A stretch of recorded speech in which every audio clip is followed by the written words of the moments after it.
కావాల్సిన సమయోచితమైన జ్ఞానాన్ని నాకు ఇవ్వండి తండ్రి. మీ పిల్లల తండ్రి ఈ వాక్యాన్ని విని వాటి ప్రకారం ప్రవర్తించే వారిని ఉండడానికి మీకు సహాయం తెచ్చండి తండ్రి. తండ్రి, మా అందరి కోరిక, మా అందరి ఆశ ఒకటే తండ్రి. అయ్యా, ఈ భూలోకంలో తండ్రి మీకు యథార్థతగా బ్రతికి మీరున్న నిత్య రాజ్యంలో ప్రవేశించాలని మా కోరిక తండ్రి. కాబట్టి తండ్రి, మీ చిత్తమేది తండ్రి, ఆ యొక్క నిత్య రాజ్యంలో మేము అందరం ప్రవేశించడానికి మీకు మా అందరికి సహాయం తెచ్చేయమని తండ్రి. త్వరలో నా క్రీస్తు ప్రభువుల వారి పేరిట అడిగి వేడుకుంటున్నాను మా కన్న తండ్రి. ఆమేన్. ప్రభునామం బట్టి అందరికి వందనాలండి.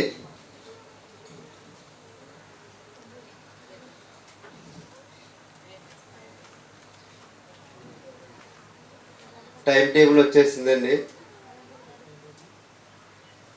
మెసేజ్ టైం టేబుల్ అండి. ఈ రోజు నాకు పాఠం ఉందండి. నేనేం చేశానంటే అశ్రద్ధ చేశానండి. కాబట్టి ఇక్కడ నేర్చుకున్న పాఠాల్లో ఒక పాఠం చెప్తానండి. అంటే ఇది మేము వినేసాం కదా అని అనుకోవచ్చు, కానీ ఇక్కడ మాట్లాడే ప్రతి వ్యక్తి ద్వారా దేవుడు వేరే వాళ్ళకి ఏదో మెసేజ్ పంపుతున్నట్టు. ఎవరికో ఇబ్బంది ఉన్నప్పుడు వారికి మెసేజ్ను పంపుతున్నట్టు. కాబట్టి ఒక పావు గంట సేపు 20 నిమిషాలు చెప్పు దేవుని మెసేజ్ చెప్తానండి.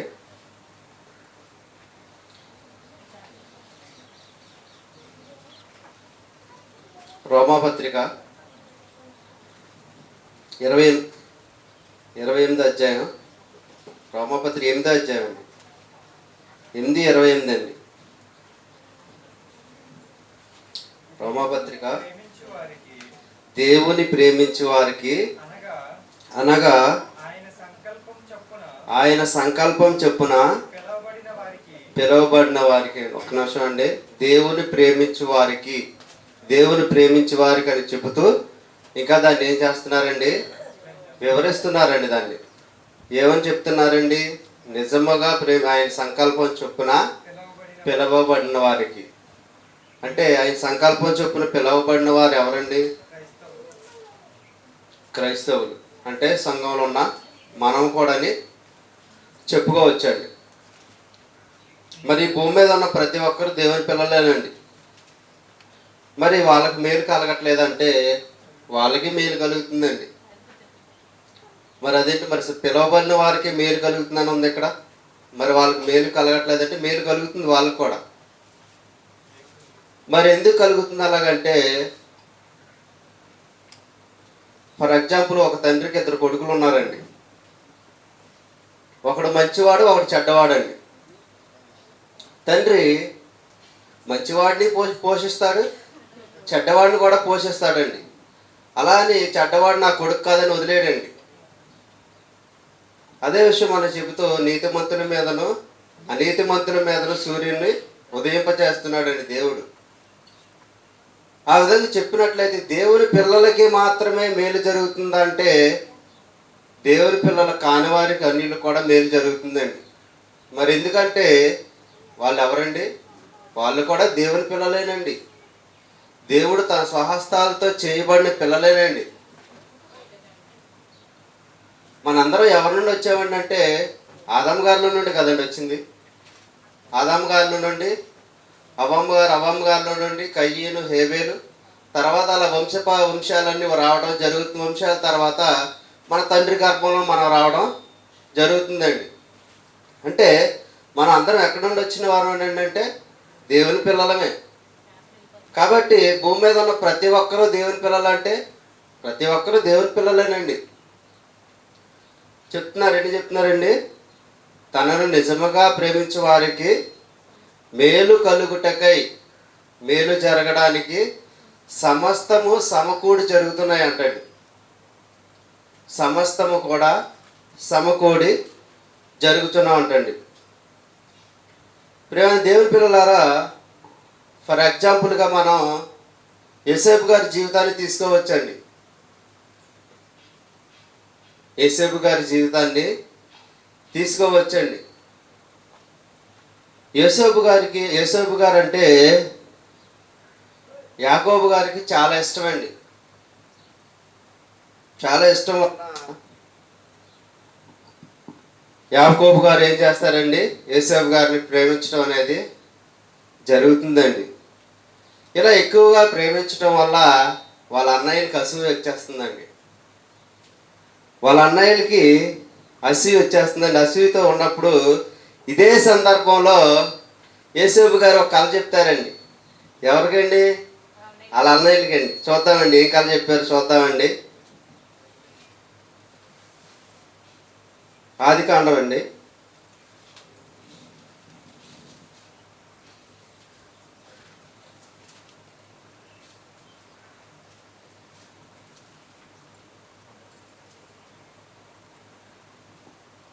ఆ 37వ అధ్యాయంలో అండి 7వ వచనం అండి. అదేమనగా మనం చేలో పనులు కట్టుచుంటిమి, నా పనులు లేచి నిల్చుండగా మీ పనులు నా పనులు చుట్టుకొని నా పనుకు సాష్టాంగపడినని చెప్పానంటండి. ఏమండి, వీళ్ళు ఏం చేస్తున్నారండి, చేలో పనులు కడుతున్నారు అంటండి. పనులు కట్టినప్పుడు ఏం జరుగుతుందంటండి, యోసేపు గారి పని ఒకటే నిలబడిందండి, మిగిలిన వారి పన పడిపోయింది అండి. సాష్టాంగపడి యోసేపు గారికి నమస్కారం చేస్తున్నాయండి. అంటే ఆయన చుట్టూ తిరిగి ఉన్నాయండి. అదేవిధంగా ఇంకొక కళ అండి, ఇంకోటి అండి, దాని కింద వచనంలో చూసుకుంటానండి 10వ వచనం అండి, 9వ వచనం అండి. ఇంకొక కళ ఏం కంటానండి అంటే సూర్య చంద్ర నక్షత్రాలు కూడా యోసేపు గారికి సాష్టాంగపడినట్టు మనం చూస్తామండి. అయితే ఈ కలభావం చెప్పేసరికి అసలే వీళ్ళ అన్నదమ్ములు అసూయతో రగిలిపోతున్నారండి. తమ్ముడు అంటే ఎందుకు అసూయతో రగిలిపోతున్నారంటే తండ్రి యోసేపు గారిని ఇష్టంగా ప్రేమిస్తున్నారు. యోసేపు గారు ఏదంటే అది అలాగా ప్రేమిస్తున్నారండి. అయితే వీళ్ళు ఇప్పటికీ అసూయతో ఉన్నారు కదండి. ఎవరండి? యోసేపు గారు అన్నదమ్ములు.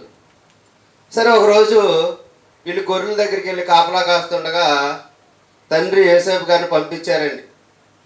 మీ అన్నయ్యలు అక్కడ ఏం చేస్తున్నారో ఒకసారి చూసి రమ్మంటే చూసి వచ్చారండి. చూడడానికి యోసేపు గారు వెళ్ళటం అనేది జరిగిందండి. యోసేపు గారు వెళ్ళిన తర్వాత దూరం నుండి చూడగానే యోసేపు గారి మీద వాళ్ళ అన్నదమ్ములు కుట్ర పన్నుతారండి. కుట్ర పన్ని అదిగో మనవాడు వస్తున్నాడని చెప్పేసి వాడిని పట్టుకొని, యోసేపు గారిని పట్టుకొని ఒక నీరు లేని బావిలో తోసేస్తారండి. నీరు లేని బావిలో తోసేస్తారండి. అప్పుడు యోసేపు గారు ఎంతో ఏడ్చుంటారు కదండి. తోసేసినప్పుడు చాలా బాధపడి ఉంటారు, ఇదేంటి మా అన్నయ్యలు ఇలా చేస్తున్నారని. అయినప్పటికి కూడా మనోడు బాధపడినా వాళ్ళకి కనికరం కలగలేదండి. కనికరం కలగకుండా ఆ నూతులను తోసేయడం అనేది జరుగుతుందండి.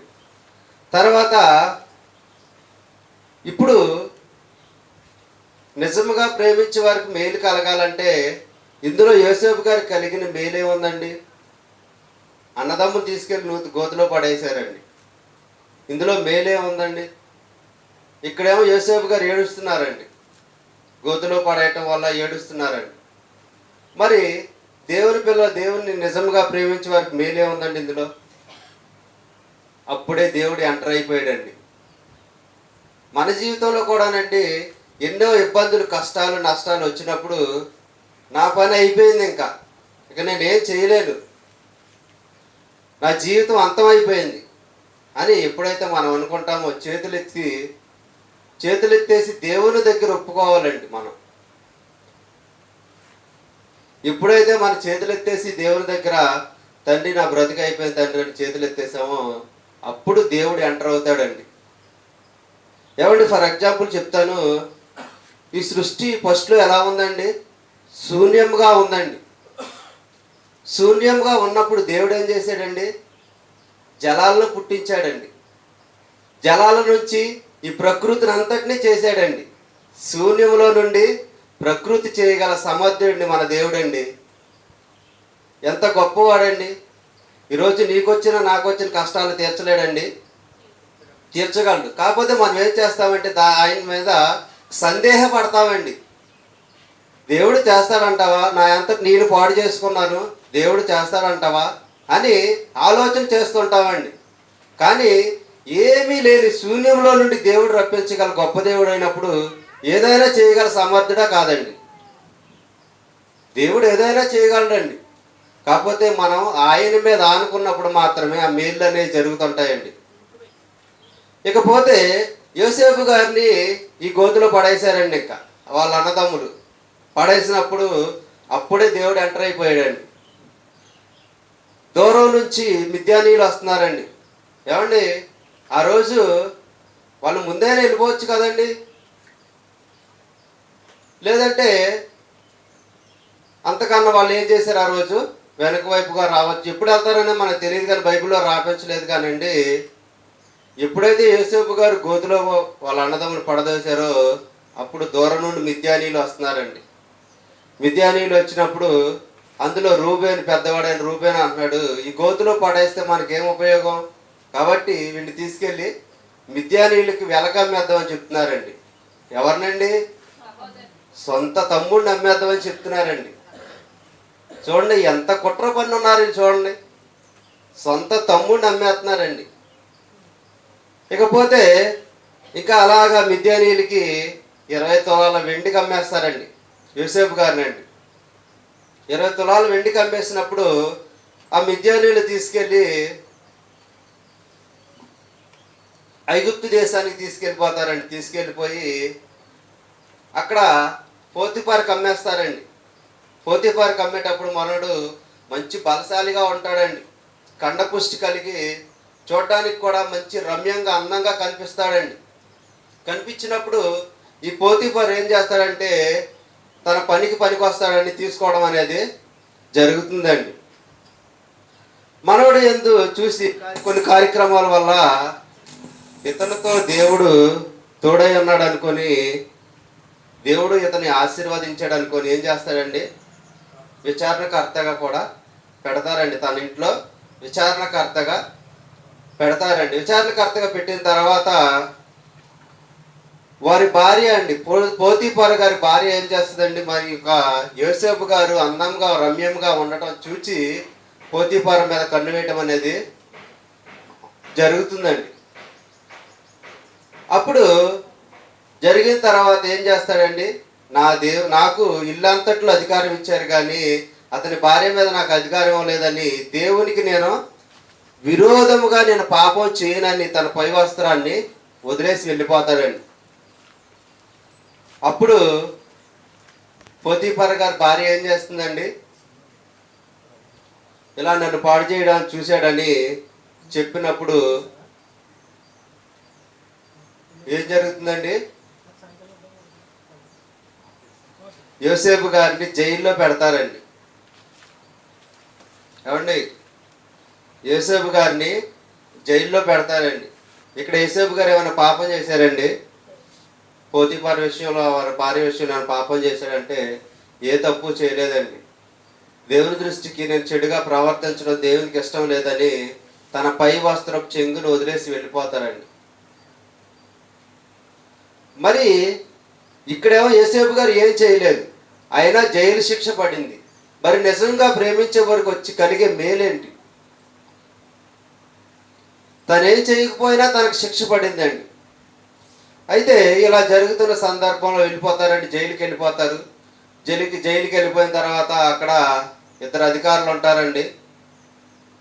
పానదాయకుల అధిపతి, తర్వాత భక్ష్యకారుల అధిపతి, 2 అధికారులు ఉంటారండి. వీళ్ళకి కూడా కళలు వస్తాయి. కళభావాలు చెప్పడం వల్ల చెప్తారు యోసేపు గారు. చెప్పిన తర్వాత అయ్యా నన్ను కూడా జ్ఞాపకం ఉంచుకోండి అంటే వీళ్ళు బయటికి వెళ్ళి ఏం చేస్తారండి, మర్చిపోతారండి. మర్చిపోయిన తర్వాత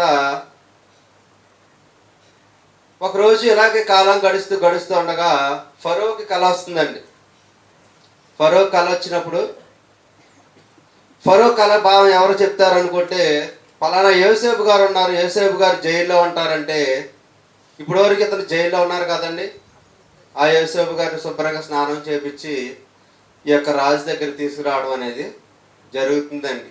ఆ రాజు యొక్క కలభావాన్ని ఎవరు చెప్తారండి? యోసేపు గారు చెప్పడం అనేది జరుగుతుంది. జరిగిన తర్వాత ఈ యోసేపు గారు ఏం చేస్తారండి, ఫరో ఏం చేస్తారంటే తనకున్నదంతట్లో కూడా తన్నే రాజుగా నియమిస్తారండి. అంటే నేను ఓన్లీ తినడం వరకే, నా పని మొత్తం నువ్వే చేసుకోవాలన్నప్పుడు జరుగుతుందండి. అయితే మరి నిజముగా ప్రేమించే దేవుని నిజముగా ప్రేమించే వారికంటే వెంటనే సుఖాలు రావండి. యోసేపు గారి జీవితంలో కూడా వెంటనే సుఖాలు రాలేదండి, కష్టాలు వచ్చినాయండి ఫస్ట్లో. ఆ కష్టాలను అధిగమించి సుఖాన్ని పొందాడండి. అదేవిధంగా ఫర్ ఎగ్జాంపుల్ చెప్తానండి, మనం ఒక చిన్న చెట్టు వేసామండి, ఏదో చెట్టు వేసామండి, ఏదన్నా కూరగాయలు చెట్టు వేసాం అనుకుందామండి. చెట్టు వేసినంటే మనకు ఫలం రాదండి, దానికి నీరు పోయాలి, మందు వేయాలి, అది పెద్దది అవ్వాలి, అప్పుడు మన ఫలం అనేది వస్తుందండి. అదేవిధంగా యోసేపు గారి జీవితంలో యోసేపు గారు మరి ఏమైనా పాపం చేశారంటే మనకి బైబిల్లో చేయనట్టుగా చూపిస్తుందండి. మరి యోసేపు గారి జీవితంలో కూడా వెంటనే దేవుని యొక్క ఆశీర్వాదాలు అనేది రాలేదండి. అతను కూడా కష్టాలు ఎదుర్కొన్నారండి. కష్టాలు ఎదుర్కొన్న తర్వాత ఈ రాజంతటోని చేయటం అనేది జరిగిందండి. మరి మనం ఫస్ట్గా కలభావం చెప్పుకున్నాం చూడండి. పనులు మీ యొక్క పనులు నాకు సాష్టాంగ నమస్కారం చేసి నేను చెప్పడం అనేది చెప్పుకున్నామండి. అప్పుడు వీళ్ళు ఎక్కడికి వస్తారండి, ఐగుప్తుకి వచ్చినప్పుడు వీరు నమస్కారం చేసి మాకు ఆహారం కావాలయ్యా, మా దేశం అంతటా కరువు వచ్చేసిందయ్యా అన్నప్పుడు ఈ సంగతి యోసేపు గారికి తెలుస్తుందండి. మా అన్నలే వచ్చారన్న సంగతి తెలిసి వారికి ఆతిథ్యం ఇచ్చి వారికి తగినంత వెండి కొడవడం అనేది జరుగుతుందండి. వారికి ఆహార ధాన్యాలు ఇచ్చి పంపిస్తారండి. అయితే దీంట్లో నిజముగా దేవుని నిజముగా ప్రేమించే వారికి కష్టాలు వస్తాయి. కాబట్టి మన జీవితంలో కూడా కష్టాలు వచ్చినప్పుడు ఏం చేయాలండి, వెనుకకు తగ్గకూడదండి. వెనుకకు తగ్గకుండా వాటిని జయించినప్పుడే మనం ఏం చేస్తామంటే దేవుని యొక్క ఆశీర్వాదాలు అనేవి మనకు వస్తాయండి. ఇప్పుడు నేటి సమాజంలో ఎక్కడ చూసినా మంచి కన్నా చెడే ఎక్కువ ఉందండి. మనం ఏం చేయకపోయినప్పటికి కూడా మన మీదకి వచ్చేస్తాయండి. మనం చెయ్యని పనులకు కూడా మనమే శిక్ష అనుభవించాల్సినట్టు పరిస్థితులు వచ్చేస్తాయండి ఇప్పుడు. కాబట్టి మనం ఏం చేయాలండి, ఇంకా జాగ్రత్తగా ఉండాలండి. చెడు తలంపులు రాకుండా సర్వేశ్వర గారు మనకు ఒకసారి చెప్పారండి, ఎప్పుడు వాక్యాన్ని వింటూనే ఉండాలండి. ఎప్పుడు వాక్యాన్ని వింటే ఏమవుతుందంటే, కోటేశ్వర గారు ఇంకో సందర్భంలో చెప్పారండి, ఉదక స్నానం చేయాలని చెప్పారండి వాక్యంతో. వాక్యాన్ని నిరంతరం మనం ధ్యానించినప్పుడు ఏమవుతుందంటే చెడు తలంపులు అనేవి రావండి. చెడు వైపు మనం వెళ్ళడానికి అవకాశం ఉండదండి. ఇప్పుడు యోసేపు గారు దేవుణ్ణి ప్రేమించారు, ప్రేమించి ఐగుప్తు దేశానికి రాజంతటోడు చేశారండి. దేవుణ్ణి మరి ప్రేమించినందుకు మేలు వచ్చిందా అంటే వచ్చిందండి. ఇంకొక వ్యక్తిని చూసుకుందామండి, దావీదు గారండి. దావీదు గారు గొర్రెల కాపరిగా ఉండేవాళ్ళండి. గొర్రెల కాపరిగా ఉన్నప్పుడు సరే ఇలాగే ఒకరోజు వాళ్ళ నాన్నగారు వెళ్ళి మీ అన్నయ్యలకి ఆహారం ఇచ్చిరామని చెప్పడం జరుగుతుందండి యెషయా గారు. సరే ఒకరోజు దావీదు గారు వెళ్తారండి. వెళ్ళినప్పుడు ఏం జరుగుతుందండి, నువ్వు యుద్ధంలోకి ఎందుకు వచ్చావు, యుద్ధంలో పాల్గొనడానికి వచ్చావు, అది ఇదని వాళ్ళ అన్నలు తిట్టడం అనేది జరుగుతుందండి. మరి అక్కడ ఏ యుద్ధం జరుగుతుందండి, గొలియాతుతో యుద్ధం జరుగుతుందండి. 6 అడుగులు ఆజానుబాహుడండి, మనడు చూస్తే పిల్లవాడండి. గొలియాతుతో యుద్ధం జరిగినప్పుడు అప్పుడు ఏం చెప్తాడండి, రాజుతో సౌలుతో వెళ్ళి నేను చంపుతాను అన్నాడండి. నేను ఈ గొలియాతును చంపేస్తాను, ఎందుకంటే నా దేవుడు నాకు తోడుగా ఉన్నాడు.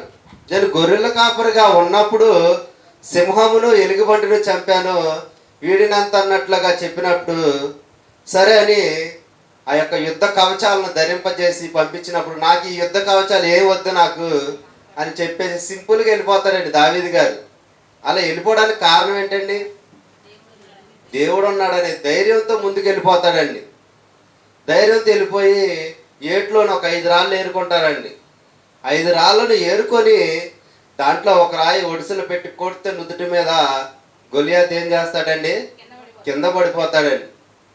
కింద పడిపోయిన వాడిని ఏం చేస్తాడండి అంటే తన వరలో ఉన్న తన కత్తే తీసి తననే చంపడం అనేది జరుగుతుందండి. గొర్రెల కాపరిగా ఉన్న ఈ దావీదు గారి దేవుడు ఏం చేశాడండి? రాజు అంతటోడు చేశాడండి.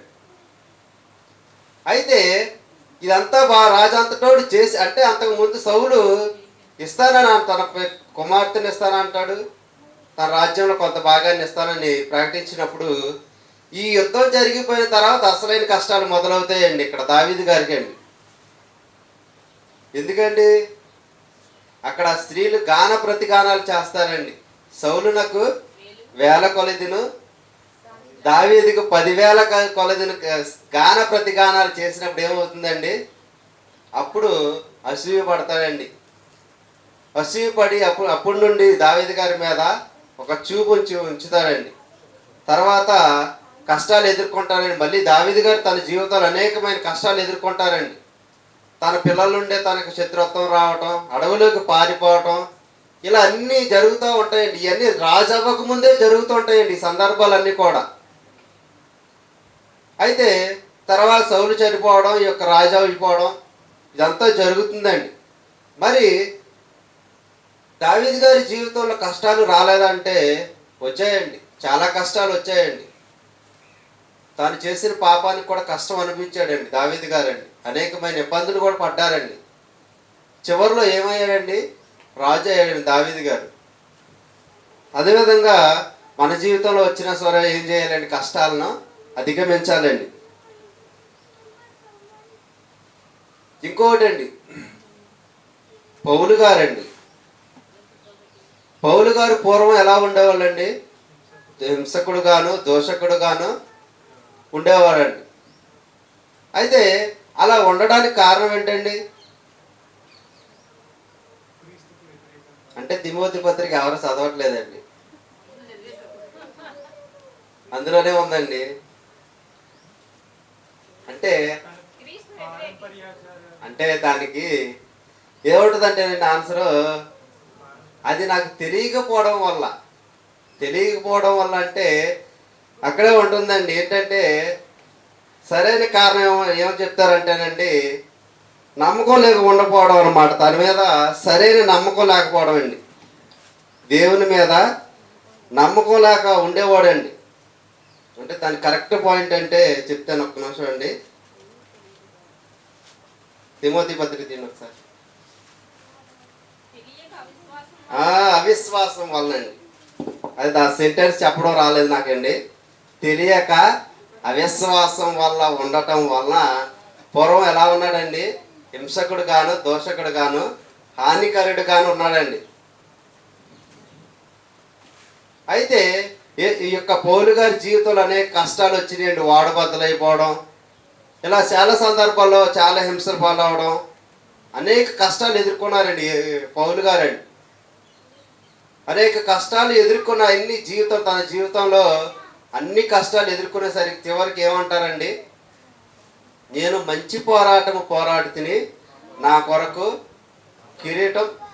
కిరీటం దాచబడి ఉంది, నీతి కిరీటం దాచబడి ఉంది. అలానే యొక్క పౌలు గారు దేవునిని ప్రేమించలేదంటే, దేవుడు అంటే పౌలు గారికి ఇష్టం లేదంటే, పౌలు గారికి దేవుడు అంటే ఇష్టమేండి. అనేక సంఘాలను స్థాపించారండి పౌలు గారు. మరి పౌలు గారి జీవితంలో కష్టాలు రాలేదంటే వచ్చినాయండి. అయినప్పుడు కూడా వాటన్నిటినీ ఎదుర్కొని ముందుకు వెళ్ళారండి. ఆయన చివరికి ఒక మాట అంటారండి, బ్రతుకుట క్రీస్తే చావైతే లాభం. అంటే ఆయన చావు కూడా భయపడలేదండి. ఏ విషయంలోనండి? దేవుని యందు భయభక్తులు కలిగిన విషయంలో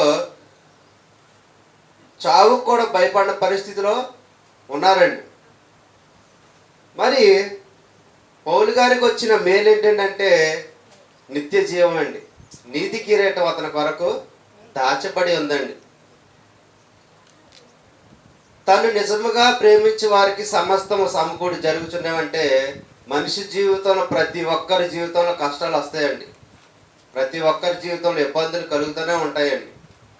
మరి మేలు జరుగుతుందంటే జరుగుతుందండి. ఎవరికి జరుగుతుందంటే మనం భూలోకంలో ఉన్న ప్రతి ఒక్కరికి జరుగుతుంది. నిజమైన మేలు ఎవరికి జరుగుతుందండి? తనని విశ్వసించిన వారికండి, దేవుని యందు భయభక్తులు కలిగిన వారికండి. మనం పోయిన వారం చెప్పుకున్నామండి, దేవుని యందు భయభక్తులు కలిగి ఉండాలనండి. దేవుని యందు భయభక్తులు కలిగి ఉన్న వారికి తెలివికి మూలం, దేవుని యందు భయభక్తులు కలిగి ఉన్న వారికి బహుధైర్యము పుట్టించును జ్ఞానమునకు మూలము. దేవుని యందు భయభక్తులు కలిగి ఉంటే పాపానికి దూరంగా ఉంటామని మనం పోయిన వారం చెప్పుకున్నామండి. అంటే దేవుడు మన జీవితంలో మేలు చేయాలంటే మనం దేనికి దూరంగా ఉండాలండి? పాపానికి దూరంగా ఉండాలండి. కాబట్టి మన జీవితంలో కష్టాలు రావంటే వస్తాయండి. వాటిని అధిగమించి మనం ముందుకు వెళ్ళాలండి. నా కొద్ది మాటలను ముగిస్తున్నానండి. ప్రియ పరలోకమందున మా కన్న తండ్రి, దేవా, మీ పిల్లలకు తండ్రి కొన్ని మాటలు చెప్పాను తండ్రి. దేవా, ఇంకా నేను వివరంగా చెప్పడానికి మన సమయోచితమైన జ్ఞానాన్ని నాకు ఇవ్వండి తండ్రి. అయ్యా, మేమందరం కూడా తండ్రి మీ యందు భయము భక్తి కలిగి తండ్రి మీ యొక్క మాటలను, మీ యొక్క వాక్యాన్ని ధ్యానించడానికి మీ కృప సహాయం దయచేయండి తండ్రి. అయ్యా, ఇదిగో తండ్రి మీరు మాకు ఇచ్చిన దానిని తండ్రి ఇదిగో తండ్రి పాటిస్తూ తండ్రి మేము ఇదిగో తండ్రి మీ కొరకు బ్రతికేవారుగా మేము ఉండడానికి మీ కృప సహాయం దయచేయమని తండ్రి. త్వరలో ఉన్న క్రీస్తు ప్రభువుల పేట అడిగి వేడుకుంటున్నాం మా కన్న తండ్రి. ఆమేన్.